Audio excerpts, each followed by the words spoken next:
നമസ്കാരം, ജന്മഭൂമിയിലേക്ക് സ്വാഗതം.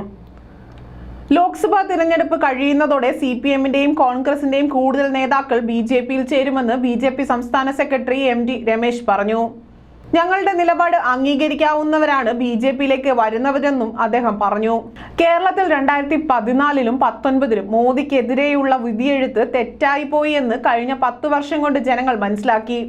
അന്ന് അവർക്ക് പറ്റിയ തെറ്റ് തിരുത്താൻ കേരളം തയ്യാറാവുകയാണ്. വലിയ മോദി തരംഗം കേരളത്തിൽ പ്രതിഫലിക്കും. തിരഞ്ഞെടുപ്പ് പ്രചരണത്തിന് ലഭിച്ച സ്വീകാര്യതയും ഉറപ്പ് വോട്ട് എടുപ്പിലും ഉണ്ടാകുമെന്നും വിശ്വസിക്കുന്നു. നല്ല ഭൂരിപക്ഷത്തോടെ NDA സർക്കാർ കേരളത്തിൽ കൂടുതൽ സീറ്റുകൾ നേടും. മോദി സർക്കാരുമായി ചേർന്ന് പ്രവർത്തിക്കാൻ താല്പര്യമുള്ള ധാരാളം ആൾക്കാർ CPM-ലുമുണ്ട്, കോൺഗ്രസിലുമുണ്ട്. അവരുമായി ചർച്ചകളും നടത്തിയിട്ടുണ്ട് എന്നും അദ്ദേഹം പറഞ്ഞു. അവരുടെ പേരുകൾ തൽക്കാലം പുറത്തു പറയാൻ സാധിക്കില്ല. അങ്ങനെ പറഞ്ഞാൽ പലരുടെയും പേരുകൾ പുറത്തു വരും. ചർച്ചകൾക്ക് ശേഷം പലരും BJP-യിൽ ചേരും.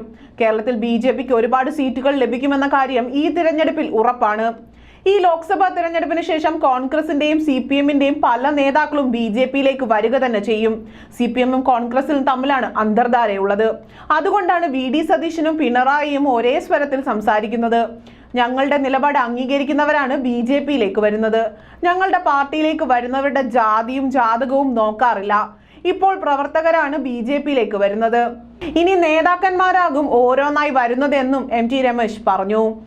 അതേസമയം NDA സ്ഥാനാർത്ഥി സുരേഷ് ഗോപി തൃശൂർ മണ്ഡലത്തിൽ ഒന്നാമതെത്തുമെന്ന് ആത്മവിശ്വാസം പ്രകടിപ്പിച്ച് BJP നേതാവായ പത്മജ വേണുഗോപാൽ രംഗത്തെത്തി. പലരോടും സംസാരിച്ചപ്പോൾ സുരേഷ് ഗോപിയാണ് ഒന്നാമത് നിൽക്കുന്നത്. വിചാരിക്കുന്നതിലും കൂടുതൽ ഭൂരിപക്ഷത്തോടെ ജയിക്കുമെന്നും അവർ ആത്മവിശ്വാസം പ്രകടിപ്പിച്ചു. BJP അംഗത്വം സ്വീകരിച്ച ശേഷമുള്ള ആദ്യത്തെ തിരഞ്ഞെടുപ്പായതിനാൽ ഈ തിരഞ്ഞെടുപ്പ് ഏറെ പ്രത്യേകതകൾ നിറഞ്ഞതാണെന്നും പത്മജ പറഞ്ഞു. ഞാൻ വിശ്വസിക്കുന്ന പ്രസ്ഥാനത്തിന് വോട്ട് ചെയ്യും. സ്വന്തം മനസാക്ഷി അനുസരിച്ച് വോട്ട് പിതാവ് K. കരുണാകരനാണെന്നും അവർ പറഞ്ഞു.